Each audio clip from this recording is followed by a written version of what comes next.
Salut tout le monde, bienvenue sur ma chaîne. Aujourd'hui, nous allons parler de la maîtrise de soi. Mais avant, on va voir ensemble les émotions et les sentiments, parce que sans eux, vous n'y arriverez pas à comprendre ce qu'est la maîtrise de soi. Asseyez-vous confortablement et voyageons ensemble.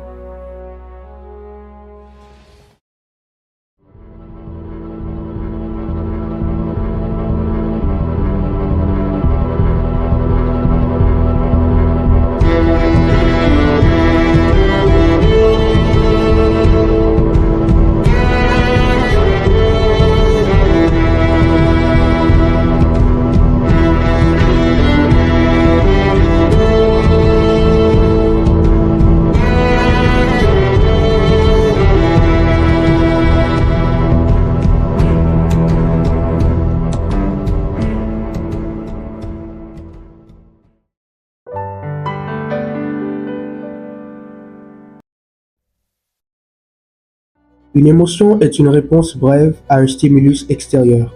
Elle dure environ 90 secondes. Au-delà de ça, c'est le mental qui prend le relais. Et cela devient un sentiment. Et un sentiment s'installe plus dans la durée. Le sentiment est un ressenti profond qui dure dans le temps. L'émotion est une réaction ponctuelle face à un événement déclencheur précis.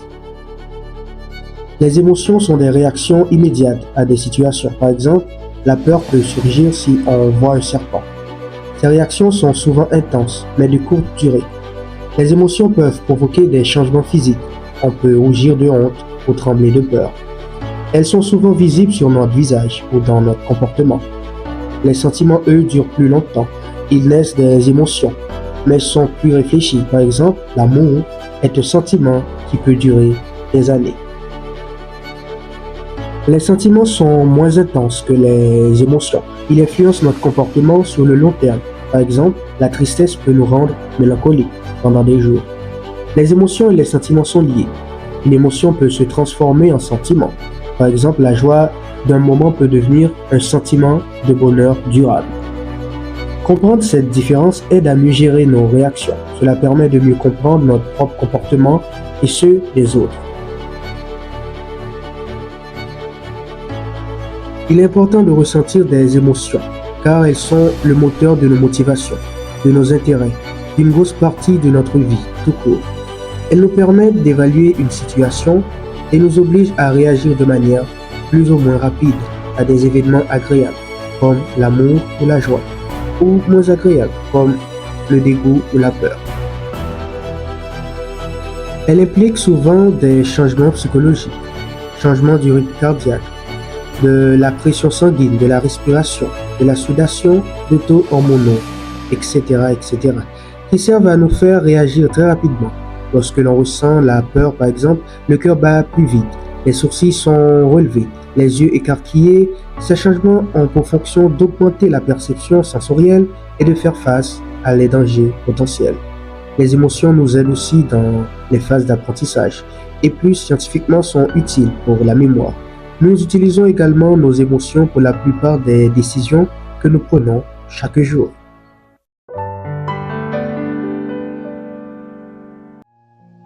La maîtrise de soi, également connue sous le nom de volonté ou d'autodiscipline, est un aspect fondamental du comportement humain, qui joue un rôle crucial dans la formation de notre tempérament. Cela fait référence à la capacité de réguler nos pensées, nos émotions et nos actions, afin d'atteindre des objectifs à long terme et de résister à la gratification immédiate. Comprendre le concept de maîtrise de soi est essentiel pour la croissance personnelle, la réussite et le maintien de relations saines. La maîtrise de soi est une compétence qui peut être développée et améliorée avec la pratique. Tout comme un muscle, il nécessite un exercice régulier pour devenir plus fort. L'un des éléments clés de la maîtrise de soi est la capacité de retarder la gratification. Cela signifie résister à la tentation des récompenses immédiates afin d'obtenir des avantages plus significatifs et plus durables. Par exemple, un étudiant qui choisit d'étudier pour un prochain examen, au lieu de sortir avec des amis pour une soirée, le divertissement fait preuve de maîtrise de soi, en donnant la priorité aux objectifs à long terme plutôt qu'aux plaisirs à court terme. Les individus peuvent se préparer à réussir dans divers domaines dans la vie, tels que les études, la carrière et les relations personnelles.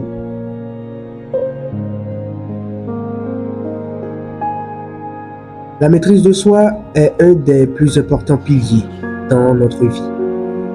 Et si on n'a pas la maîtrise de soi, ça va être vraiment difficile de vivre la vie qu'on veut vivre, de vivre la vie qu'on a rêvé de vivre.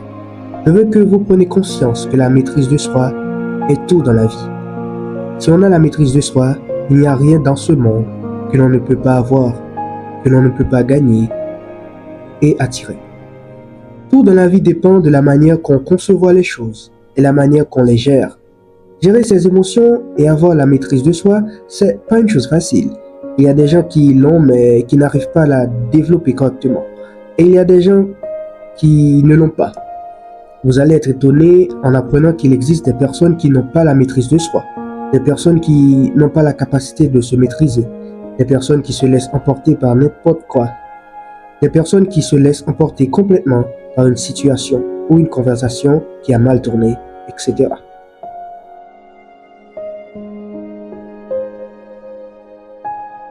Toujours essayer de se contrôler, même quand ça peut paraître difficile au début. Ça commence dans les petites choses, de toujours se maîtriser dans les choses qui peuvent paraître banales, mais c'est dans cette petite chose que vous allez vous entraîner à avoir la maîtrise, à vous contrôler totalement et avoir le dessus sur les pensées négatives qui nous empêchent d'avancer. La maîtrise de soi est dans tous les domaines de la vie, dans les interactions que vous faites, les personnes que vous fréquentez, les gens qui essaieront de vous déstabiliser, les gens qui essaieront de vous manipuler. Et la maîtrise de soi est un des deux piliers qui vous aident à combattre ces événements. Petite parenthèse, le deuxième pilier est l'intelligence émotionnelle.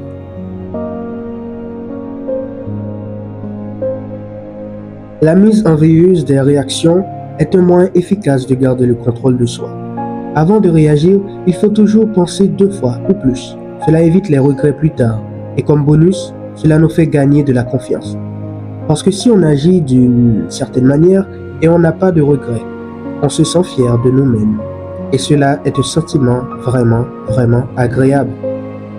Mais le contraire, c'est de se précipiter, de réagir sans réfléchir et avoir des tas de regrets plus tard. Et cela provoquera un sentiment de culpabilité. Et c'est là que le manque de confiance rentre et s'installe dans notre vie.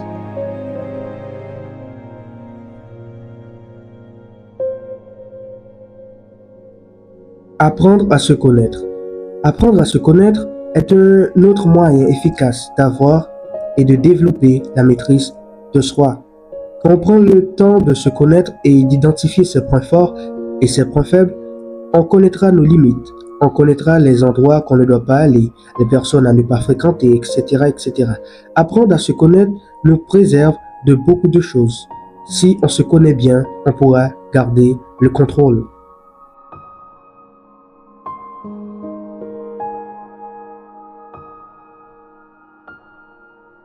Reconnaître ses pensées impulsives. Reconnaître ses pensées impulsives nous permet de résister à la tentation, de réagir dans l'instant et d'essayer de ne pas réagir impulsivement. Soyez honnête avec vous-même. Ne vous mentez jamais. N'essayez jamais de vous persuader le contraire de ce que vous en avez envie vraiment. Exemple, si vous avez envie de manger du fast-food, ne vous persuadez pas le contraire. Au lieu de ça, vous devriez reconnaître que vous voulez manger du fast-food et que c'est pas le plus important pour le moment, si toutefois vous êtes en diète ou encore si vous voulez perdre du poids. Ça peut arriver que vous persuadez aux gens des choses qui ne sont pas réelles, mais ne jamais le faire pour vous. Ça va ruiner votre confiance en vous totalement. Quelques bénéfices de la maîtrise de soi. Cela nous aide à rester concentrés sur nos objectifs. Cela nous aide à prendre de meilleures décisions. Cela nous aide à entretenir de bonnes habitudes. Cela nous aide à éviter les comportements autodestructeurs. Cela nous aide à améliorer la perception que les autres ont sur nous.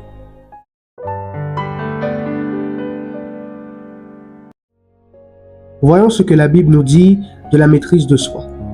Comme la Bible nous l'apprend, le premier crime commis par un homme a été celui de ne pas se contrôler. Il était interdit dans le jardin d'Éden de goûter aux fruits de l'arbre de la connaissance, mais la tentation était trop grande pour Ève. Le fruit était tellement agréable à l'œil et désirable pour acquérir la sagesse. L'enseignement de cette histoire est clair et universel.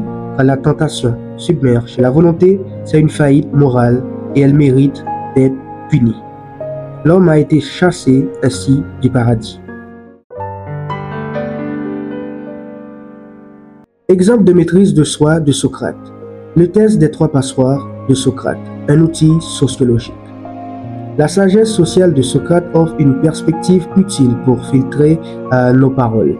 Avant de partager des informations sur autrui, posez-vous les questions suivantes. Est-ce que ce que je vais dire est vrai? Est-ce quelque chose de bien? Est-ce utile de le dire? Cette approche sociologique encourage la retenue et la bienveillance dans la communication.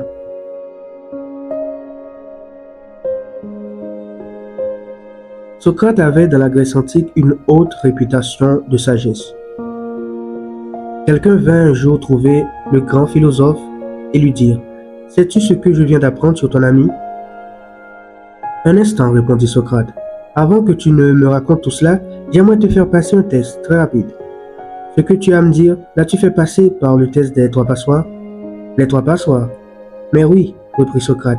Avant de raconter toutes sortes de choses sur les autres, il est bon de prendre le temps de filtrer ce que l'on aimerait dire. C'est ce que j'appelle le test des 3 passoires. La première passoire est celle de la vérité. As-tu vérifié si ce que tu veux me raconter est vrai? Non, pas vraiment. Je n'ai pas vu la chose moi-même. J'ai seulement entendu dire. Très bien. Tu ne sais donc pas si c'est la vérité. Voyons maintenant. Essayons de filtrer autrement, en utilisant une deuxième passoire, celle de la bonté. Ce que tu veux m'apprendre sur mon ami, est-ce quelque chose de bien? Ah non, au contraire, j'ai entendu dire que ton ami avait très mal agi. Donc, continua Socrate, tu veux me raconter de mauvaises choses sur lui et tu n'es pas sûr si elles sont vraies. Ce n'est pas très prometteur. Mais tu peux encore passer le test, car il reste une passoire, celle de l'utilité. Est-il utile que tu m'apprennes ce que mon ami aurait fait?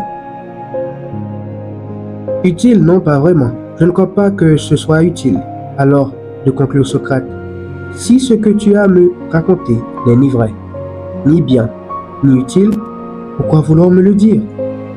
Je ne veux rien savoir, et de ton côté, tu ferais mieux d'oublier tout cela.